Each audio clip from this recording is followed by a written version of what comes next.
What are these damn things for? I'll show you. Okay. Let's start with this site, which is the one ancient aliens will be doing next, for sure. Absolutely.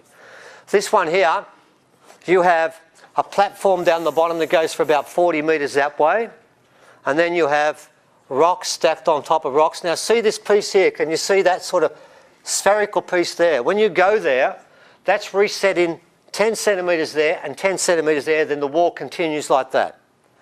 Now, 1, 2, 3, 4, they're stacked on top of one another. They've been cut. They've been cut and stacked. Now have a look at the next picture and you'll get an idea of perspective. That now gives you a feel for the size of the rocks we're looking at. And by the way, ladies and gentlemen, the reason why this cannot be in the Egyptian part and has to go to ancient civilizations is because that is granite and crystal. Granite and quartz. It's not sandstone. Egyptians never cut granite. Their pyramids, they use sandstone. This is not Egyptian. They cannot do this. So we have to go to earlier technology, more sophisticated than the Egyptians. And what we've got there is you can see the rocks there, and that one there fell off there. Now, this is where it gets interesting. And this is why ancient aliens wanted to take this picture here. That rock, there is the rock that sits in the creek. There's the main rock there. That rock is separate to both of them. It is the same distance apart either side. We believe it's been cut and slotted inside there. I don't know why, but I can tell you now, that rock is not that rock, and that rock is not that rock. And it's the same on both sides. The gap is exactly the same. Now, how that happened or why it's there, it don't make sense, and I've never seen nature do that before. Move to the next one, please, Evan. There's a point where they join up to give you an idea what's taking place with these rocks. They do join up. Now, what's really interesting is when you come into that site, there's a pyramid rock as you leave it, like that, and then there's a freestanding one in a grotto as you go in there. And they mark the beginning and the end of that site. There are too many coincidences there to call that nature at play. But we'll keep going because it gets weirder. Now, if you do walk through the bush and you find cube rocks like that, please tell me about them. We'll come and have a look at them. That's not natural. That is not natural. That would weigh about 2 tons. Again, granite and quartz. It is so hard, this rock, you wouldn't believe it. It's sitting on a gutter. It's been stood on top of that and left there. There are quite a few rocks like that. That one is the baby. Let's show them the father and mother together. That rock there, well, you'll get a better look at it later. If I was standing next to it, that would be my height, about there. It weighs about 10 tonnes. It's about 5 by that way and 4 by the other way. Next picture, please, Evan. What you're going to find, it's been cut sheer there. Go around the back, doesn't belong. Underneath there, you can see it sitting on top of it. It was put there. There is a piece on the side. There's a rock that sticks out where the second rock sits and has been taken away. That rock has been placed there with these. This is what they're supposed to do, to lift up rocks and move them. On the side there, that's rough. On the other side, it's rougher. How did they get it in there? How do you get people to pick up a rock that weighs 10 tonnes and jimmy it into that place? You won't, because they'll all be underneath the rock. They'll be dead. Okay, next one, please, mate. Now, interestingly enough, this section here, you can see where the damage has taken place. There is the strongest archaeological proof that this is actually an artificial construction. As strong as all those other things were, I was still being sceptical until I found this.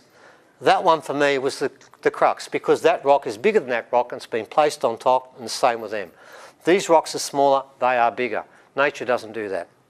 They have been stacked and placed. Now remember, these rocks are all at least 2-3 tonnes, and it's granite. And then you look back from the side where we are and you can see what took place here. Here's another part of this whole complex.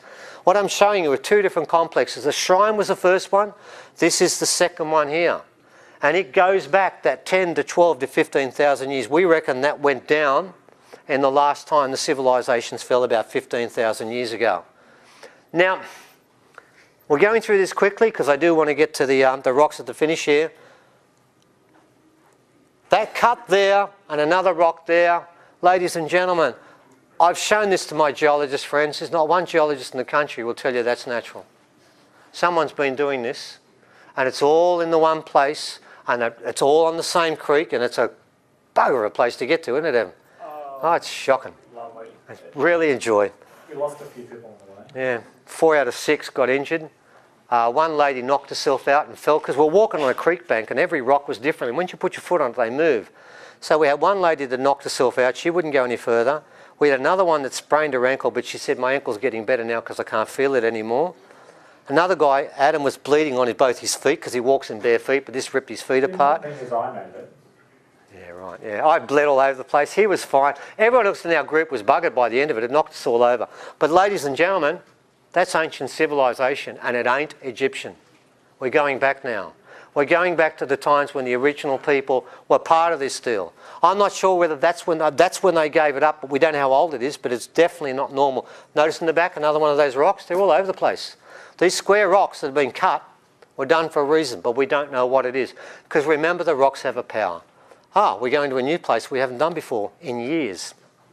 Okay, let's talk about that time, those earlier civilizations. We're lucky. Well, not lucky. It's a crappy place, isn't it? We stumbled onto a place up in the Blue Mountains, I won't tell you where. We knew about it in advance, and when you go there, it's what's called Category 4 sandstone. If you know what that is, you can pick it up in your hands and you can crumble it into individual grains. And amongst it are these constructions, which my geologist friend tells me are Category 1, and he doesn't know why they're there. Well, they're gutters. Next one, please, Evan. Now, those gutters, if you have a look, 68 mils, 68 mils. The two lips all the way along are exactly the same.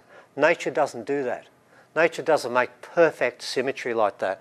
Those gutters, by the way, ladies and gentlemen, we've got a picture of a lady sitting inside them. These aren't small gutters for just a runoff of a couple of pieces of water. This is massive, and I think it's for water anyway. Next one, please, mate. Then we also found these damn things. Hundreds of them. They're just laying in the bush everywhere. Something major took place here. Smashed the place to pieces. And all around there, there's melted rock everywhere. Everywhere, isn't it? It's just constant. Next one, please, mate. And then you've got this. You've got this sandstone at the top. What's this underneath? It's slag. They were making metal there. They were making rocks up there. They were actually making metal up there. That's why those gutters are so big. It's not for water. We're right on the very top. One of the highest parts of the Blue Mountains. When you stand there, you look down. There's nowhere for water to run. That was sealed up inside there, and that is not the same as that. And that does not belong there, ladies and gentlemen. This is sandstone country. That's all you'll ever find. What that is doesn't make sense. We believe that was stopped in the process of what they were doing, smelting rock. Next one, please, mate. And of course, then you've got your pathway. Some helpful cynic told me, oh, that's just part of a rock formation. We dug underneath. It's black dirt. That's been laid on top. It's part of a path. It's part of the same place again. Now, this particular place, I'm not going back to. I'd never go back there. I want to because I never went there. Well, there you go. You're lucky. I took 3 women there. Lisa Harrison, 3 women. Within 1 week, 2 were in hospital, coughing blood. And Lisa was up at our place, just coughing blood into a tissue all the time. I said, go to hospital, go to hospital. No, I'll be right. And she wasn't right. All 3 of them were coughing blood. As soon as they got out of the place, while we were there, I didn't see a bird, I didn't see an animal, and nor did I see an insect. And I asked from the original people, I said, we don't go near that place, it's dead. It was blown up. It's full of death. You can sense it all over. The whole place was blown up. We believe somebody was making metal up there, and one of these times when things changed, that was blown up. We could show you a dozen other shots of melted rock all over this place. It's everywhere. And it goes for about 4 or 5 k's. It's spread over the whole area. And if you think a white fella did it, we've done some research here there, ladies and gentlemen. Nobody got to this site until the 1950s. The Catholic Walking Club got there for the first time ever. It's an incredibly difficult place to get to. Believe me, it is. And no one's been there. So this is a place that's part of the original history. Goes way back. Okay, out of Butterbox. Where are we going to next? We'll go make this real quick. How am I going for time?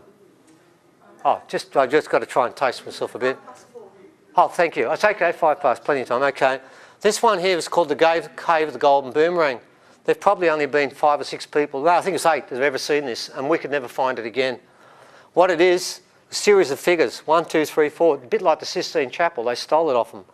This woman here, and you'll see more of it in a sec, because we had to do the pictures because it's not a great photograph. is reaching towards this woman who's floating in the air, reaching towards him. He's reaching towards the golden boomerang. What's really interesting is the Bradshaw paintings that someone showed me earlier. They said the Bradshaw paintings are too representational because original people don't do representational art, so therefore it must have been imported. Crap, this is in Gosford. Not up in the Kimberleys. This is in Gosford. And this is, at least we know from the Kimberley mob, this is a story of creation. But I want to tell you something. You should look at one figure there. That little baby. That's the most important figure. When I looked at it, I thought, my God, they've gone to so much trouble with the rest of them. The baby's over in the corner here getting his head kicked in. That didn't look fair. Next one, please, Evan. Now, there's some of the engravings there. You'll see it now. See the band running across there and the cross there? There's the woman with the dreads. That's unusual too. They are dreads. They're coming down. You can see them. Next one, please, mate. There's the first woman, and it is a woman. You can tell by that. This is representational, ladies and gentlemen. This is full-on representational. Original people don't do this, so they tell me. Reaching towards there. And by the way, she's got a little fingers there too, reaching across there. That's 25 by 8 metres. Each of these figures here is about this big, larger than life size. Where's this stand? Sorry? Where is it? Yeah, in Gosford somewhere, but you could give me $1 million, mate, and I'd get out there for a week and we'd never find it. I've got no sense of direction in the bush, mate. I'll get lost anywhere. Next one, please, mate. Right, we're going to skip the healing table because some of you people in the room know about this. And we'll leave it for now. All I can tell you is above the glyphs is a portal for women. That's all you need to know. And you can ask people in the room because quite a few people know about it anyway. Some people in this room have laid on it. There's a picture of Robin laying on it. There's a picture. By the way, it's a normal camera. There it is there, the blue starting up. There's a picture a couple of seconds later on the same healing table. It is a portal, and it is for women only. The Gympie healing table, I think we're going to have to say goodbye to Gympie and Graham Hancock. We'll skip it all. So we just don't have the time for it. There's Graham in a serious look. He reckons, by the way, the rocks there are the same as the rocks of Machu Picchu. I am going to tell you this story, but after we took Graham for 6 days on country with us, I only took him under one condition. He had to sit with an elder of the old ways, and he did. Kano. I'm going to tell you a story, and you can ask Graham if you meet him one day, and it might sound like this couldn't be true, but it is. Kano, he took Graham, and he told Graham, when you come here, I heard you're very important. He said, you're nothing here. You're a child with us. You consider yourself a novice, and he was quite happy with that. And that night, we sat around, didn't we, Evan? Yes. We sat around. And I'm sitting here trying to make my breakfast or dinner or something. Dinner in the dark. Dinner in the dark. I'm trying to make it with, I couldn't see a thing. All of a sudden, out of nowhere, he appears. Old way. Loincloth, all the different markings, all these totems marked out. And he starts singing, didn't he? Yeah. And he does that whispering song, doesn't he? Yes. Oh man, that whispering song. That's amazing. Anyway, he's doing all this stuff and he's telling us stuff and he's talking about the old way of doing things, talking in language and telling us what he means. Then when he's finished, he walks back one step, we're all watching him, and he walks back the second step, he's gone. He's completely gone. Now we're sitting around in a fire pit and it's all blue metal gravel. When you walk on it, you can hear every footstep. Half a second after he's gone, there he is, probably 3 rooms up, standing there with a big smile on his face. Huge smile on his face. This time Graham hadn't shut his mouth, had he? It's still open like that. What the hell's going on here? We went up later to Christine and said, we've seen him do a lot of things, but not that before. And her answer was, yeah, nor have I. Then I asked Kano, what did you do? And all he would tell me was this. He said, Always cryptic. always cryptic. He said this, I come from both places. That's all he would say. Did he disappear? Absolutely, without a doubt. Well, let me tell you another story about Kano while we're doing that, give you some proper blackfella magic. On one occasion, I went out to a cave and Auntie Bev was sick. She couldn't come out because we always get initiation before we go out. So I did a different initiation. I didn't smoke myself. We went back that night, got a phone call from Kano, Kangaroo Island, 3,000 k's away. He says to me, you've been on country today, haven't you? I said, yeah, but I didn't tell you that. You don't have to. He said, you didn't smoke yourself today, did you? I said, no, we did another show. He said, don't tell me about that. The kangaroo told me. I said, what do you mean? He said, I've got a red kangaroo right now telling me everything you did. He said, you didn't smoke yourself this time, did you? I said, no. He said, well, if you go out in the country again and you don't smoke yourself, you're dead. I said, okay, fair enough. By the way, every time we've gone out in the country since, we've always smoked ourselves, without exception. Always. But I want to make the point, when we left that cave, an owl flew out. and left a feather behind. The owl went and told another animal, that told another animal, and the long and the short of it is, as much as you may not find this as possible, they told Kano, and Kano knew I hadn't smoked myself as on country.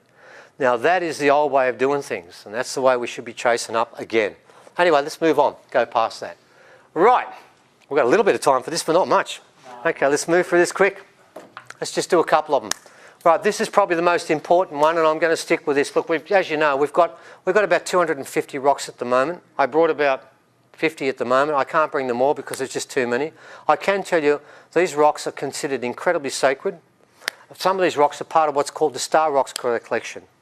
I've got a video, we've now got some information that was given us by the elders about that. We'll read more about this.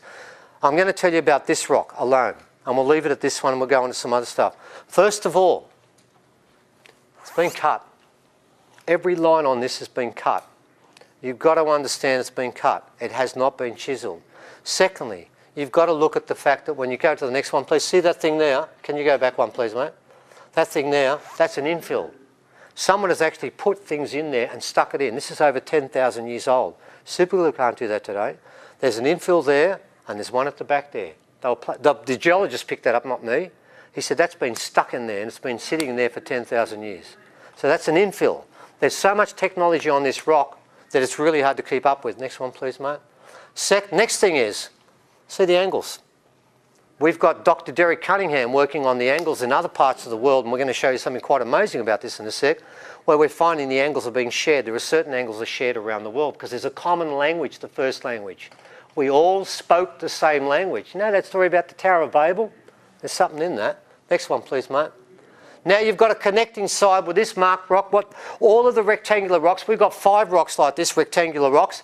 They always do the same. Narrative, narrative, connecting side, blank side. All of the rectangular rocks, there are ways these are done. Next one, please, mate. And then you've got this side here, which is where we place our thumb when we hold it. These are meant to be held. Some of these rocks are meant to be pointed too. Moving around, please, Evan. Then you've got the next side. Now, I think there are angles coming up on that, aren't there? Ah, yes. This is where it gets interesting. Well, look at the angle that repeats itself the most. 33 degrees. This rock was found. It's also, the Freemasons love that number too. Isn't that funny how someone said before they could learn, the Freemasons could learn off the original people? No, the Freemasons learnt it off the original people. This was found at Carryong. Do you know what the degrees of latitude for Carryong is?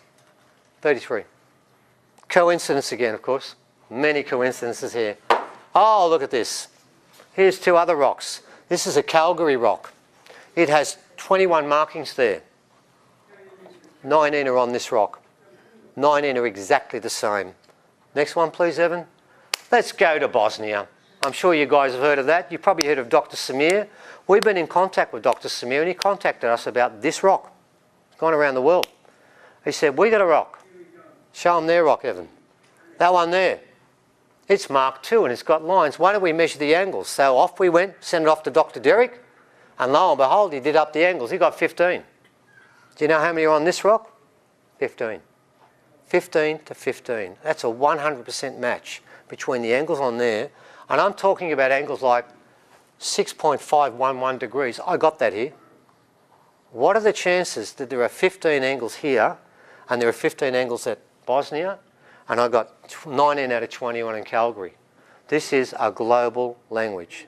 We write about that in our book there. This is a very important point. You can't argue with mathematics. The maths tells us something here. The numbers match. How does Bosnia match with Calgary, matches with Carryong? Because this is the Rosetta Stone. And I'll tell you something more about this stone when we're finished. I'll tell you about the original part of this story. Oh, ladies and gentlemen, that's Washington's road map. It's also on this. It's the same thing. Washington road map, we got it here too. Now you're starting to see a pattern here. This rock, this is why this is going back to the elders, this one. Next one, please, Evan. Right, now there's how the rock looks, the first one like that. That's the complete thing. Now notice these lines here, the middle lines, will join another line, even though they're not touching. This is so elegant. Now, before we move on, now let me tell you the original story with this, because it's more important than that. The original story, and you guys will like it because it actually comes from the stars, is this. Kano told us his story. He said, long, long ago, when the original people were here, two totems represented us. It was the eagle and the crow. Eagle and the crow. And then from space comes another group called the goanna. Now you've got to remember, original people talk about all totems in form of animals. The animals represent people too. They don't see a difference between animals and people. They think they're the same. I know that's a ridiculous idea. Right, this is what happened. The goanna wanted to come with his spaceships and come to the Earth. The sea eagle and the crow said, you can't come. So they fought, and they fought, and they fought for weeks. And finally, the crow worked out that it was in their interest for the goanna to come from space. So he then joined in the fight, and they defeated the eagle. And according to Kano and the elders, that when they came here, the goanna scratched the commandments that we're to live by on this rock. Now you've heard the story of the 10 Commandments carved on the rock. This is the story it comes from. That's according to the elders. These are the commandments they put on the rock. This is supposed to be done by the goanna. And this was done, according to Kano, at a time when humans had more DNA, which meant we were using it all. Remember when Evan said, Slater said we came in with 7 senses fully developed? Someone said to me once, but we've only got 5. I said, no, we've got 7. We've just lost 2. We had them then. Okay, now the rock itself will just keep going. There's the infilling I spoke about. There's some infilling down there. And there's one last thing I want to show you with that rock. Oh, there it is up there. You'll see it's in there. The last one is the stamping. That stamp up there on the top of this rock has gone down 1/2 centimetre, but it hasn't cut the surface. But there, it cuts the surface straight away. You know what that means? To do that, and my geologist told me, all you need is 1,700 degrees Celsius, and you can do that. Try and get that in a campfire. You're not going to do it. So how did they do that? How did they stamp it down? Now I'm going to tell you the answer. What's happened with all of these rocks is, do you realise the first thing that humans learned to do? The first time they ever melted any rock, it was silk. It was this stuff here. The same rock that we've got here right now. They've melted this, and there's a base rock underneath. All of these rocks. This one here. See how they drippled, how the things dripped down on the side there when it was melted. This rock was coated. There's a lighter rock underneath, and then this was laid on top and then melted on. And here, you can see the lip across here was pushed across the side and it ran down the side. They have been cooking rocks at thousands and thousands of degrees temperature, and this is their rocks. This is what they made. All of these rocks I've got here, you'll notice they're all the same colour. You've got the stuff on the top, and then you've got a rock underneath. Every one of them will have a colour underneath. This particular rock here has got a hole that goes all the way through the rock, and it's all the same rock, and it's not the same on top. These are 2 different rocks melted onto one another, which gives you an idea. When I say that there was technology here we haven't reached today, yeah, here it is. It's all over the place. Keep going, please, Evan. We're going to skip a few of these rocks now. Ross's Rock 2, an amazing rock, which is this one here. Very quickly, notice, as I said, they're all the same. They're all the same. They're all being done the same way. They've all got silkwood on top. Okay, and you've got beautiful thing here. You can see the cut. You know, I said they cut it in one line. On this one, you can look at the cut line run all the way around the A. You can see the cut line. I'm not making this up, guys. It's one cut. You can look at it. There it is. It's continuous. No chiseling here. These guys are using technology now that is really deadly. And on this side here, it's been held for so long, it's worn away. Held like this. Finger goes like that, and that pad's worn away. This is ancient. And it goes back to a time when we had 7 senses, and we're going to have to go through this quickly. In fact, what Evan's going to start doing is just whiz through the rocks. Go. There's the side I spoke about there. Keep to the next one. That's how you hold it. We're just going to go through a few here. That side there's got a star map there. I think he's going to do a close-up. Each of those pecks has been put in as part of a star map. There's so much of this language. There's so many different ways they mark them. Keep going, please, Evan. We're going to have to race through it. Keep going again. Then we've got the rock there with the big hole. It goes right in the centre there, but it's all the same. It's much coarser. You can scratch that. I won't, but you can take the grain out so easy because it's not the same. They melted it on top. And then you can see where they put the chips at the back there. That's the proper rock. 2 different rocks of completely different constituency and makeup. Next one, please. There's number 5 I started to show you. Keep going. And there's that section that's actually melted there. And by the way, ladies and gentlemen, in case you didn't know, on the top there we have Corona Borealis. It's a star map. That one there on the top, and I think there it is there. Dr. Derek found it for us. There it is on that piece there, up the top on this piece there. So it is a star map. It's also got the Pleiades and Orion on different parts. And of course it did have to have Pleiades in there. That was an obvious. Okay. Number 10, fascinating rock. Somebody says this is like a sort of a Tibetan stupa sort of setup because it's got these imprints, ridges that raise up on this side, that side, and down near here again. Ridges have been ridged up on there. I don't know how they've done that, but it's a new thing again. Then they've got this sort of effect here. And the reason why this is all gone, it's meant to be held like this. My fingers and my hand have rubbed all this away. The only part that's not touched is the top part. Interesting rock. Next one, please. I'll skip the infilling. That's the biggest infill I've ever seen. There's a little tiny rock there. 15 different marks on it again. Tiny one, a rectangular one. Again, one clean side. The little rectangles always have a clean side. Keep going quickly, Evan. I forgot to bring that. That's from Wisconsin. My wife sleeps with it every day because it's a healing rock. And guess why we've got it?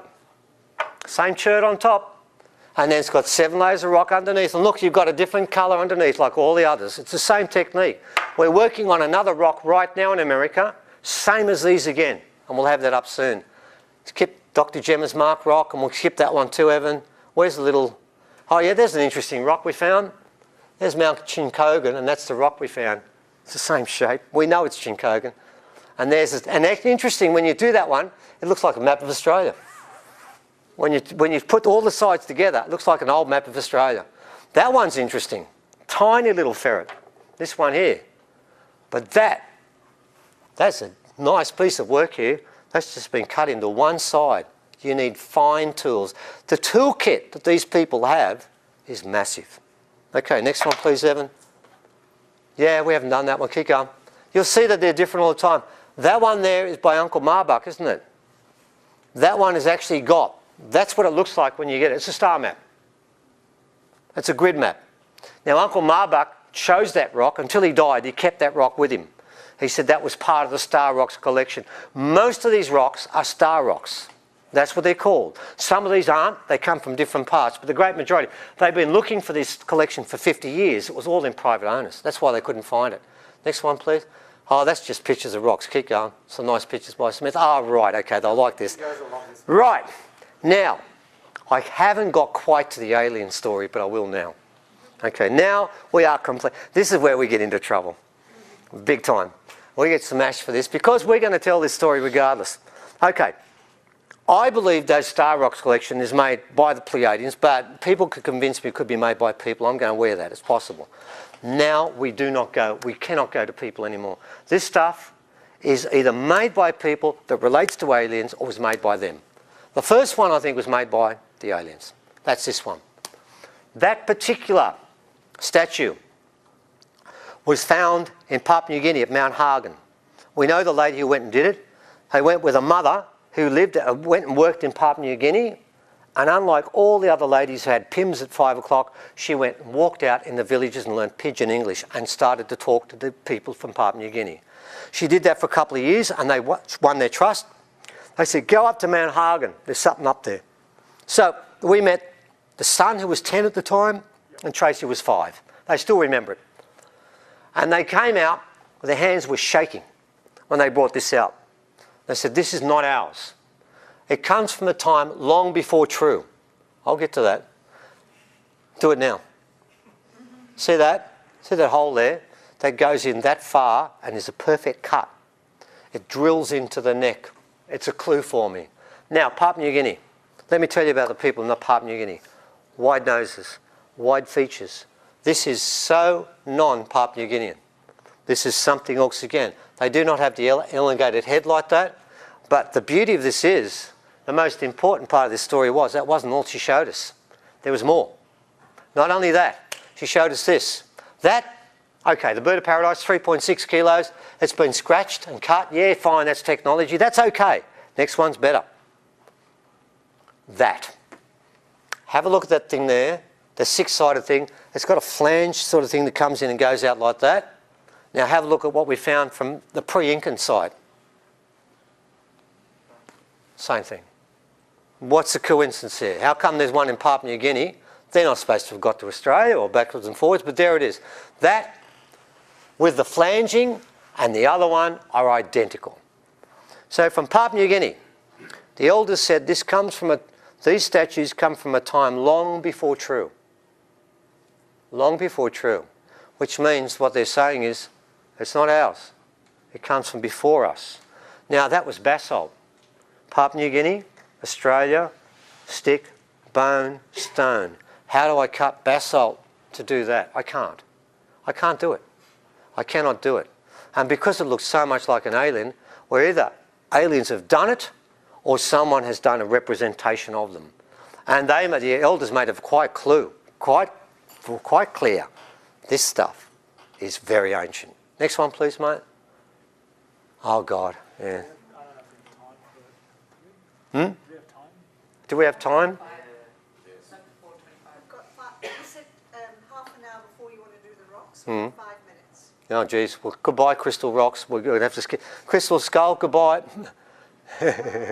Yes, it would have been interesting. It's the only one in Australia. And it's the only one with teeth. And it's the only one, see that thing there? It actually has the suture bones for the brain. The ladies looked after it, had to cover it up because it was sending her crazy because it just kept talking to her all the time, and she actually sealed it up. There's some photographs of the energy that comes out of it. We'll do this on another occasion, but not today. We probably won't get much of a chance to do... Oh, there's the Pleiades sign again. That's at Burragurra. I will very quickly do Burragurra before we get there. We'll have to very quickly do it. Burragurra is an amazing site. Slater went to it, and this is why he got into trouble. Byami. You've heard that name. Do you know what it means? Byami actually means cut off your leg to create humanity. And when you find Byami, you will find one step called a Mandawi, because he's only got one leg. The other one's been cut off to create humanity. Byami has a wife called Mulla Mulla. What do they say about Mulla Mulla, Evan? Her name was that she was lifted down alive from a high place. So instead of being made on earth, she came from the sky above, where Byami dwells. She wasn't born here. She was born from above. And then the nameless one of Byami's 4 sons. He didn't want to stay. So what did he do, Evan? He ran off, didn't he? Yeah, he hopped into a tree, huge tree in girth, so tall that the foliage mixed with the clouds. And then the tree vanished in a cloud of smoke. This tree is now the Southern Cross and the star notches whereby the dead climb to Byami. Right, well, they're trying very hard here to tell us a story, aren't they? They're making this clear as they can for us. What Slater's done here, you can see why Slater's disappearing from the game here, 1937. He's writing too much of this sort of stuff. He's writing about stuff that you shouldn't really write about. So Burragurra is really about that. Now, the UFO whale engraving site, we're going to leave that one too, Evan. Okay. Look, I can tell you this, if you go to the carry-on glyphs, the people have been there, that is the glyph that appears the most, the UFO glyph. There are 8 of them, and some are plummeting. And of course, we do know from Arnie Bev. Arnie Bev told us that the mothership crashed in the still waters of Bambara, which is about 3 k's from there. And of course, there's the large UFO thing there, which has got 5 legs there. All of them have got dots, and it's like the other ones again. There's the one there, and the ones in there are the same. In fact, the measurements are the same too, but I'm not going to go through that. They're the same, but whoa, what happened there? Oh, the horse came back. Oh, we're getting near the end, aren't we? Okay. Okay, the horse. Now you know why I think it could be alien. Because number one, if the molybdenum, I can't get the right pronunciation of that, the chemical in there, is in there, then it's recent. It's been done since the 1960s, and this thing was 1 metre beneath the surface up our way. It couldn't have been done there. It means that someone's done stuff that we can't do, which means there has to be something going on here we don't fully understand. Now, ladies and gentlemen, what have we got after that? We've got... Cyclones. Oh, good, we got there. Right, all right, okay. Now, one point before we start with the Silcons. The whole point of this story is very simple. We've had a history that goes back in this country for hundreds and hundreds and hundreds of thousands of years. And what the elders are telling me is this. The Pleiadians and others have come. Here in Australia, it's Pleiades. You go to other places, there's different mobs that came. They know that. They all speak about that. But there's a warning and there's a sting in the tail here. As I said before, it's a bit like Scully said, we all need, the Pleiadian and the alien genes will save us, and they will. But the reason we've had 4 bowls, that's what the Indians call it, the 4 bowls of civilization, and everyone's failed, is we don't learn the lesson. We have not learnt the lesson. The lesson is this. This is not Pleiades. It's not Sirius. It's not a place where they can have lots of technology, because that's what happens there. This place and this planet doesn't want that technology. And every time we go too far, it finishes up. Who brought that technology to begin with? They did. They brought it. So to an extent, it's been a mixed bag. It's been a blessing and a curse. Because what we have to learn is the way Kano lives and some other elders we've seen. That's how we should all be living. We should be able to talk to the spirits when we feel like it. If we want to disappear and go somewhere else. If you want to be in 2 places at once, and I've seen that, a person's been in 2 places at once, they can do this stuff. A lot of people think that old stuff is gone. It's not gone, is it? No, it's still here. It's still there. There are elders today that have it and are ready to teach it. But we don't ask them. And I'm saying this, that we're about to go under again. You can see it all around you. We're going to go under again. It's going to be another Atlantis. And you know what's going to happen? When the next group take over, they're going to lie about what happened before, and they're going to try and do it again. The last 5,000 years, we've gone down this path. You see, the way we see it, you have a rise of civilization, falls apart, then we go back to the dreaming. And that goes on for a long period of time. Then people forget. And then they pick up that civilization, the technology, and then we go through the same process. We've done it 3 times. This is the last time. And I'm going to close with this, and then we'll go on to the Silkons, and that's why I'm doing this. The elders have told me this. This year, they're going to put some rocks and some sticks. This is one of them in the ground. And when they put those rocks and sticks in the ground, we're all going to feel it. We're all going to feel it. It's going to affect all of us. I've seen Uncle Rex put one in the ground, haven't I? Uncle Rex put a stick in the ground 3 years ago in Darwin. I know some people were there. It was in a park. Everyone bar 4 people collapsed when he put the stick in the ground. They raced people off to hospitals in Darwin, all over the place. They had him in every hospital they could, hundreds of people. They all woke up at exactly the same time and said, what am I doing here? Uncle Rex said what he did was just lift up the elevation just a little bit with one stick. The time will come when they put all the sticks in, and the rocks, and some of these sticks. And one of these rocks here is probably the most important silkon in the country. This I've known about for quite some time. Michael Tellinger was killing to try and get a hold of this, but Roz wouldn't give it to him. She gave it to us. Now, these particular rocks are power rocks, and we're going to do an experiment now. We're going to play with these rocks. But I'm going to show you something first. Here's 2 normal rocks. Listen. Normal rock sound, you've all heard that, haven't you? Here's 2 non-normal rocks. Notice the difference. It's metallic. The interesting part is I want you to look at this rock, that rock, this tiny little rock here, even higher. Now, and this rock, completely different from this rock. But guess what? They've all got the same sound. Not all silkons have them, but these do. Question 1, how do you make a rock sound like it's metal? You heat it. Second one, look at this one here. This is petrified wood. It's been cut. It's been marked. Find a tool that can mark and cut petrified wood like that.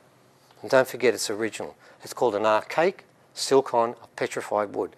Where's the technology for that? It's not there. We have about 15 of these silkons. Now, Uncle Marbach tells me this is how they work, and this is what we're going to do in a sec. Uncle Marbach, we were offered these silkons for a while. I wouldn't take them because I need an elder. I need an elder to tell me what to do with these damn things. I don't want to read about it. I read the paper and it was rubbish. Wasn't it? It's garbage. Once I was told what to do, I understand better. Now this is what I'm told by the elders. This rock, once it's held the right way, and I know how to hold it, don't worry about that, what's supposed to happen is the power sort of spins inside, and you'll notice the top that's been taken off.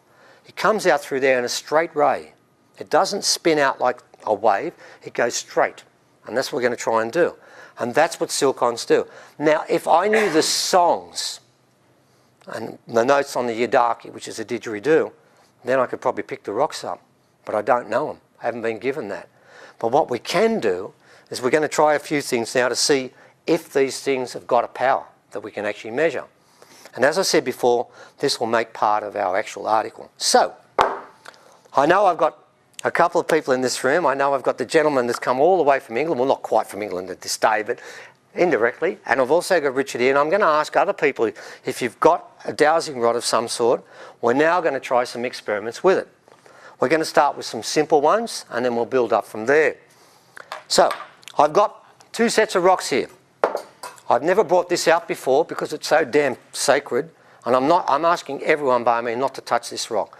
I've read about this rock. This is so, so important. It's a magic rock, as is this one here, but they're different. We're going to play with the silcons today, and what we're going to do is, we'll pick this up and move across a bit. We're going to move this up across a bit, and we're going to use the front area here. No, across that way. Now what I'm going to do is I'm going to start here, and I'm going to ask, first of all, could I have our resident and our guest from overseas to come out? And we'll get both of these guys to do this one after the other.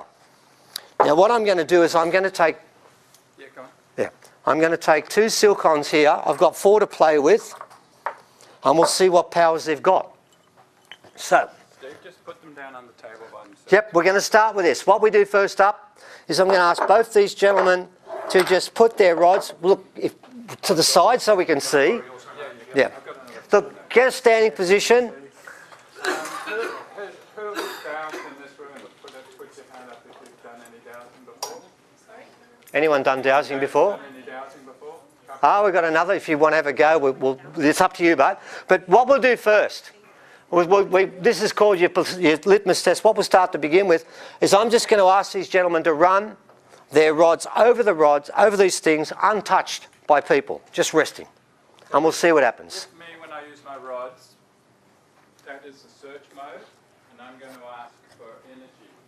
And when my found mode is when the rods cross like that. So that's searching. So I'm going to run them over there, and they're sitting on the table. So I'm just asking for a high point of energy. I get nothing at all. Nothing. Okay, I'm going to separate them if I may, because Yeah, please, you do it the way you're I don't comfortable. want to get them all crisscrossed. We'll try this baby first. But they are supposed to be in a pair. But do them separate. No, do them separate because when we put them together, that's different. But you do them separate and see what you get. Please do.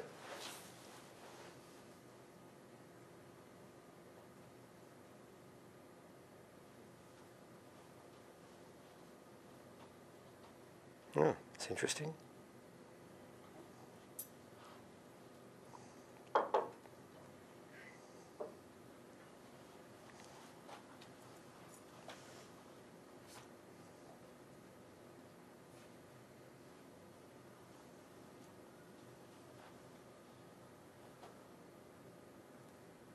Okay. Okay. I could ask more, but we're going here. Let's go for the next one. Yeah, you just hold them, Steve. Hold them now. Me? Yeah. Hold them. No, hold this. Oh, good. That's what I didn't want to do. Okay. Now, I've just got to... I'm going to hold them the wrong way first, okay? There's a way you should hold them, the way you shouldn't. What I'm going to do is hold them the wrong way, and we'll see what action we get from that. So again, I've just asked for energy coming out of these rocks. Good. So I get nothing now. Okay, let's see how the... Hold them the right way, Steve. Oh, no, I've got to wait. Okay. No. Let's do this properly, one at a time. Let's see. It might get a reaction here because he got one on the last one. See what happens. Answer no. Good. Excellent. That's what I thought. All right, now we're going to find out if we've actually... All right.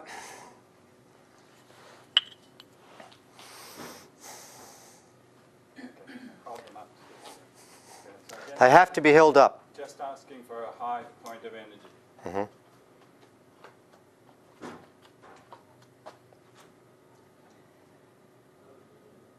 Okay. So I'll just do that one more time. Yeah, please. Oh, I've got a reaction there. Over to our guest from overseas. Okay.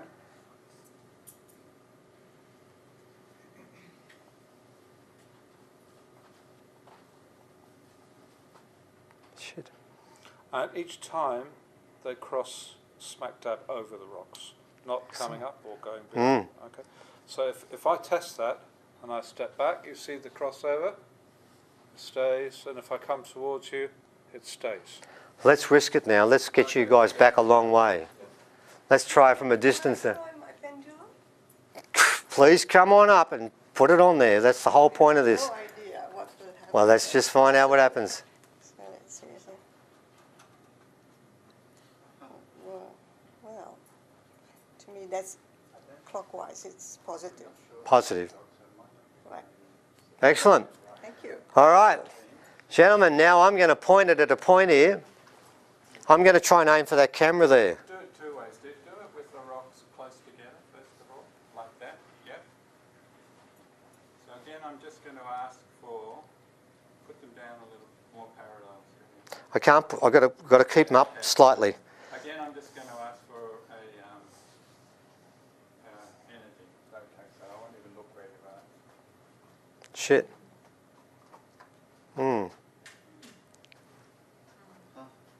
All right. Now to do so.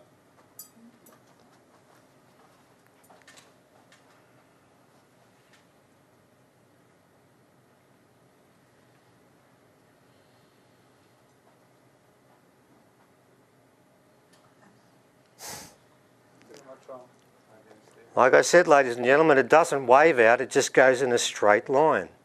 Now, the idea is that under the right conditions, the original people, if they could sing this and get some more action on this, I don't know how far we can go back on that. What we might try is, can we try some... One more thing. One more? Oh, yeah. Hold them as wide hard as you can. Oh, okay. I'll go for it.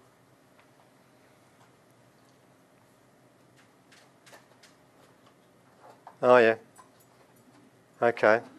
You can open it up, can't you? It's a bit like Ghostbusters, don't cross the field. Okay, let's try it.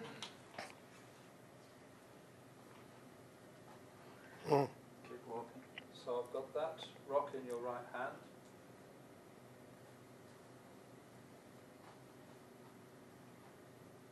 Left hand.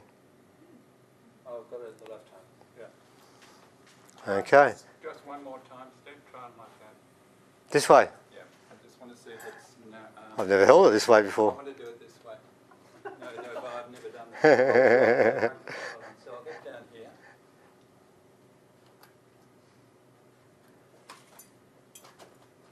Just there. Okay. Still works because I'm... So, This is not quite as good, but... let's take a minute. No, hold on the same way. Okay.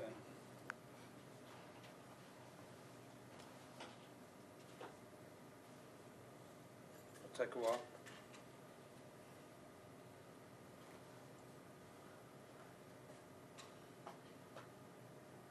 Okay.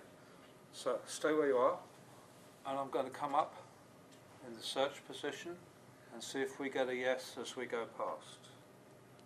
Here it comes. Hmm.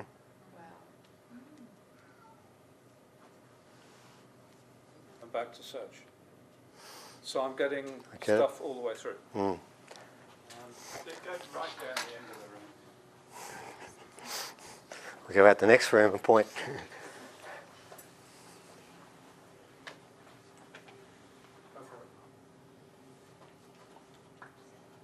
Okay, still going.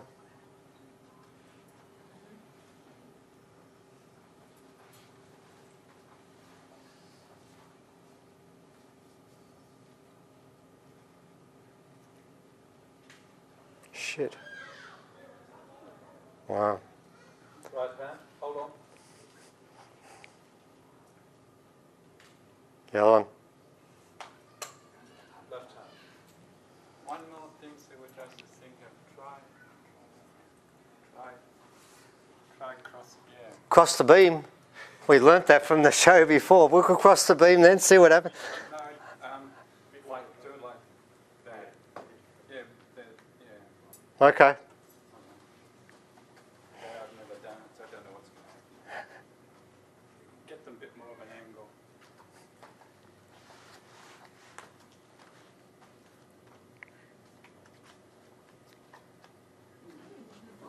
I'm Okay. going to come at you this way, All right. okay, in case we've got your lines intersecting. Ah, So I'm looking for that intersection. okay. Good point.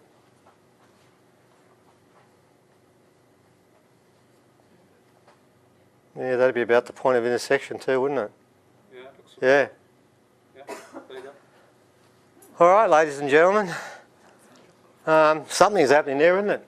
Now, the interesting part about that is I am writing more and more about dowsing, and I know that a lot of mainstream scientists really stick their nose up at it, but I've said this to them, come on, watch the damn thing. Instead of just saying, oh, it's a load of crap. Now, what's got to happen is this gentleman here and this gentleman here have both bunged this on, or it's legitimate. It's one of those two things. And if they're telling the truth, there are something in these rocks. And you've got to remember something, the original people know it. They know. There would be people today, and I'll find out who they are, that can actually bring these rocks back to life. And I reckon, personally, we need that. We really do. I want to try this one. Asked my rods what it was. Can we find out about this one? Whether it was sound. Is that a Sharinga? Oh, that's something different, man. I've read some weird things about that. Down without- Yeah, I'd like to find out about that. Can you take the other rocks out of it, please? Thanks. Yeah, they will give off their own energy. I think they have to be held. Just find out if it is a special rock like they told me. I don't know if it needs to be held. Ask again for energy Yeah. coming off this rock. I knew it didn't need to be held. I knew that. That was a different rock. That's interesting, isn't it? I've never seen a rock like this. I've been told stories about it, and I think it's... What about when you hold it? Are you allowed to hold it? I'm not ready to hold it. I don't want to play with that one yet. I can play with the silk-ons, but I need guidance on that. It's a bit scary, that one. I mean, it doesn't look that important, but it is. I've read some stuff about that. Stuff that's on there is pretty weird. It's not ochre. It doesn't come off. I don't know what it is, but we'll find out. You see, in the old days, ladies and gentlemen, what these guys were doing, original people would do this with their head. They could sense it. That's when you have 7 senses fully developed.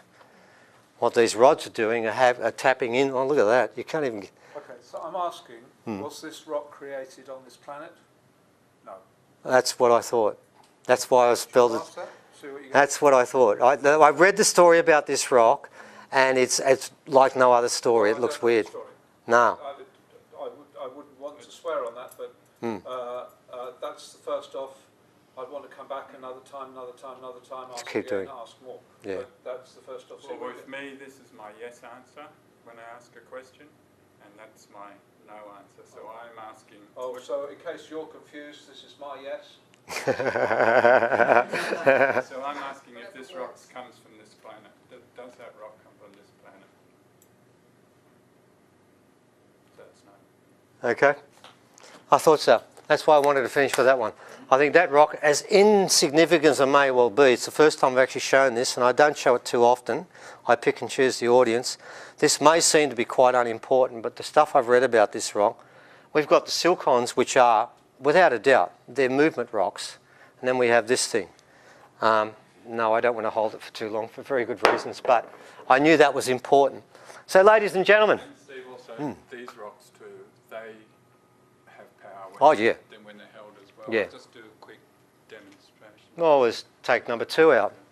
Number 2's strong. Those rocks there will have a lot of power. They come back from the beginning. Asking for energy. It's funny about that. Why has it got this thing here? Because it's meant to be held. Like that. See that, ladies and gentlemen? A lot of these rocks work silica and skin together. They're both supposed to be... It's a combination of the two things. This rock, as with others, is meant to be held. Would that be because we emit our own energy and that Yes. what's going through the rock? Yep. Many of our rocks have got perfect shapes, lovely four-sided shapes, and they'll smash a bit off. And people say it's an accident. No. The reason they smash a bit of the rock is so that your thumb or your skin can get a better purchase and feel the grain more. Okay, so there's palpable energy I'm feeling out here. Out there. If I squeeze it in, it gets tight. If I actually felt that a bit. Oh, yeah. When you did that, when you squeezed in, You I could felt feel it? it. Yeah, I Yeah. felt when you squeezed back in. It's in there. Oh, this rock is Yeah. powerful. As I said, ladies and gentlemen, this is the star rock collection the original people have been looking for 50 years. And the point you've got to remember as we finish up, this is part of our future. And I'm going to tell you something now that the elders have told me this year, and I know that there was talk, I heard talk earlier, Marianne, about this year. The original people have been on my back now for 3 years, about 2016 being the changing year. They're not talking about anything coming, they're just saying that the land has told them that this is the year when the change comes forward and comes through. And they believe that, yeah, we had 10 generations. They had a prophecy, 10 generations, and on the 11th they would take the place back. They will take this place back, and what they're going to teach us is this stuff. And you know what? When they start doing what I know they can do with these things, we're going to stand back and look and say, I get it now. I understand what you guys are on about. They are our custodians. And I'm going to close with this point. When the different, and let's be honest about this, it's not hard with this group, but it is with others. When the different aliens came, they all came with different agendas. And I'm not going to pass judgment on the other ones. I'm going to talk about the one here. But the one here was, the Pleiadians created something they could incarnate into. That's why the original people say the Pleiadians are our countrymen. They don't say that they're our guests or our visitors. They are with us.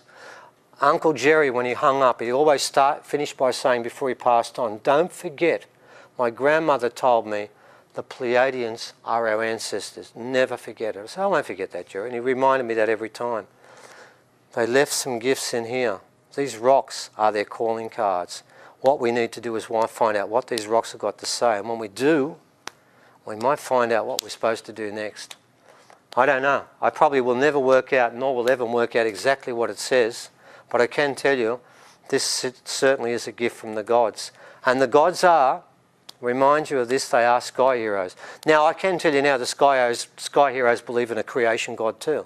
They don't think it's an issue to fiddle around with genes to create a car for the soul to go into, because that's all this is a car. They understand the story about the soul. But I'm going to close with this, and I was going to close with this. I think you know what I'm going to say, Evan.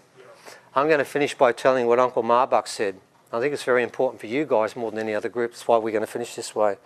I said to Uncle Marbach, okay, the Star Rocks collection, all this stuff you've been talking about, I don't get it. I said, I honestly don't get why they bothered coming here. I said, the last 5,000 years, all we ever do is fight each other and kill each other. We spend money on hurting each other. I don't see what they want from here. And he stood for a while, because they normally don't answer questions. No, they don't. They don't, but this time he did. He said, okay, I'm going to give you an answer, and I normally don't give answers, but I will give one this time, and I'll show you what he said. He said, I want you to think of Dr. Spock. I said, why? He said, I want you to think of Dr. Spock as being typical of the mob who are coming. Now, he said, the Pleiadians, just like all of them, they understand, Dr. Spock understood what was right and wrong, but could never work out humans. He couldn't work out our emotions. They were so weird to him. He could never quite rationalise why we do the things we do. He couldn't work it out. He said, that is the issue. He said, every other race works on intellect. They work on pure intellect. They sit down and rationally work out what the right answer is. Believe it or not, ladies and gentlemen, we are not Homo sapiens sapien. We're Homo emotional with a bit of sapien occasionally. That's how we work. Now, what they were interested in is one power we have they don't have. It's the power of love. They say that is the most powerful thing there is in the cosmos. And only we can access it. But we don't understand it. He said, if we understood fully what we're capable of doing, then I can quote a line from the Apocalypse of Adam, where Adam said to Seth that Eve taught me we were greater than the gods that created us. And that is what the Pleiadians were trying to do. The best of theirs and the best of ours. And together they were going to create something better than each. Now, Marbach said, the problem for us is because we are so locked into either being hateful or loving, it's one of the two, it's either got to be one or the other, either like you or I don't. He said, we don't let that love really take over as it should. He said, but the aliens are waiting for us to do this because in this respect, we are their teachers. And we've had some great people through the planet. I mean, there's a lot of people who've got this and worked it out. That is what they're coming for. The one thing, they are all Dr. Spocks. And at the moment, we're either cranky apes or we're giving love. We're doing one of the two. But think of this, and Marbach said this, he said, Dr. Spock would never lay his life down for another person or being. but we would. We'd lay our life down for another person because we love them, or because of something we believe in that takes our heart and soul. They don't get that, and they want that. That's why the Greys tried to look inside to find it. But it ain't in there. It's not in there. It's somewhere different they've got to keep looking for. So that's the trick, ladies and gentlemen. As much as they may be technologically 5 times, 20 times, 50 times greater than we are, when it comes to the spiritual part, hey, Kano can disappear and ring me up and tell me what I was doing 3,000 k's away. That's what they want. That's what they want. They want what Kano's got. And believe it or not, every person in this room can do what he can do, if we only knew how. But it's there. And as Kano said, all we got to do before he passed on is turn on those genes. There's 2 sets of genes running around every human being on this planet right now. And inside every set of genes, you've got Pleiadian genes. You've got Syrian genes. You've got Denisovan genes. You've got Neanderthal genes. You are a mixture of everything. But remember, you've got human genes that can teach you love, and you've got the Pleiadian genes that have the wisdom that can get that love. And then we've got all the other things that get in the way. So our job is very simple, and what the elders have told me, it's got to be done this year. What they told me was this: if people don't work it out next year, next year don't count. It's this year. You have to work it out now. And the people you know that are hanging on the fence, go and talk to them, man. They haven't got much time left. Because when those sticks go in the ground, when those rocks go in the ground, let me tell you what happened. And I'll close with this. Everyone fell asleep that time. If they're not evolved, they won't wake up. When they put those rocks in the ground, they put the sticks in the ground. It won't be painful. They'll just fall to the ground, sleep, and they won't come back. And that's a very elegant way of finishing the story. That's what I'm told is going to take place. That is the history we've been talking about, ladies and gentlemen. And thank you so much for listening.